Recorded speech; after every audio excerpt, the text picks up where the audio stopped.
একবার এক অনেক বড় বিজনেসম্যান একটি ছোট গ্রামে যায়। তার প্ল্যান হলো সেই গ্রামে একটি ফ্যাক্টরি করবে। সে এক এমন জায়গায় পৌঁছে যায় যেখানে তার সামনে একটি নদী আছে আর তার সামনে একটি গ্রাম আছে। এখন তার সামনে দুটি অপশন। এক, সেই রাস্তা দিয়ে ঘুরে সেই গ্রামে পৌঁছাবে, যেখানে পৌঁছাতে প্রায় 8 ঘন্টা লাগবে, কেননা ডাইরেক্ট কোনো রাস্তা নেই সেখানে পৌঁছানোর। দ্বিতীয়, মাত্র 20 মিনিটের মধ্যে একটি নৌকাতে বসে সেই নদী পেরিয়ে সেই গ্রামে পৌঁছে যাবে। তো তার সময় বাঁচানোর জন্য সেই নৌকাতে বসার ডিসিশন নেয়। সেই নৌকাটি অনেক ছোট ছিল, যার মধ্যে একটি লোক একদিকে বসেছিল যে নৌকা চালাচ্ছিল, আর অন্যদিকে সেই বিজনেসম্যান বসেছিল। নৌকাতে বসার কিছুক্ষণ পর বিজনেসম্যান সেই নৌকাতে বসা লোকটিকে জিজ্ঞেস করে, তুমি কি জানো তোমার নৌকা থেকে বসে আছে? তো লোকটি সরল মনে বলে, হাত জোড় করে, না স্যার, আমি জানি না আপনি কে। তো বিজনেসম্যান বলে, আরে তুমি কি খবরের কাগজ পড়ো না? প্রতিদিন আমার খবর আসে কাগজে। তো লোকটি বলে, আরে স্যার, আমি কোথায় লেখাপড়া জানি? আমি অনেক ছোট ছিলাম যখন আমার বাবা মারা যায়। তো আমার পরিবারকে দেখার জন্য আমি ছোট থেকে কাজে লেগে যাই, আর তখন থেকে আমি স্কুল ছেড়ে দিই। এটা শুনে সেই বিজনেসম্যান তার মজা ওড়াতে ওড়াতে তাকে বলে, তুমি লিখতে পড়তে জানো না? এরকম জীবনের কি ফায়দা? এটা শুনে লোকটির খারাপ তো লাগে, কিন্তু সে তাকে কিছু বলল না। কিছুক্ষণ পর বিজনেসম্যান সেই লোকটিকে বলে, আর কিছুদিন পর ওই যে সামনে যে জমিটা দেখছো না, এখানে আমার এক অনেক বড় ফ্যাক্টরি হবে, যেখানে আমাদের ব্র্যান্ড মিনারেল ওয়াটারের বোতল তৈরি হবে। লোকটি কথাটার মানেই বুঝতে পারল না। সে বলে, কি তৈরি হবে স্যার?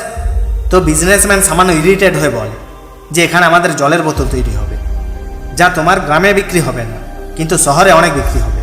আরে কখনো শহরে গেছো তো দেখে থাকবে জলের বোতল রাখা হয় দোকানে। সেই লোকটি বলে, আরে স্যার, আমি কি করে জানবো? আমি তো কখনো এই গ্রামের বাইরেই যাইনি। বিজনেসম্যান তার উপর হাসতে হাসতে বলে, তুমি কখনো এই গ্রামের বাইরেই যাওনি? তুমি জানোই না শহর কি? আরে এরকম জীবনের কি ফায়দা?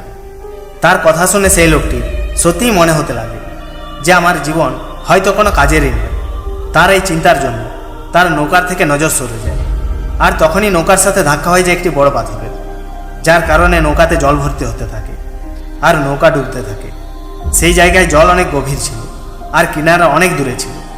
লোকটি বুঝে গিয়েছিল যে এবার এই নৌকাটিকে বাঁচানোর কোনো উপায় নেই, আর সে তার প্রাণ বাঁচানোর জন্য নদীতে ঝাঁপ দিতেই যাচ্ছিল।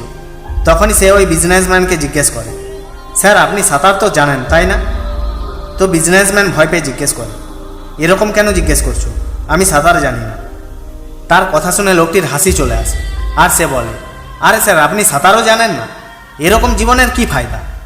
এটা শুনে বিজনেসম্যান তার ভুল বুঝতে পারে, আর সে হাত জোড় করে সেই লোকটিকে বলে, তুমি যা বলবে আমি তোমাকে দেব, ব্যাস আমার জীবন বাঁচিয়ে দাও।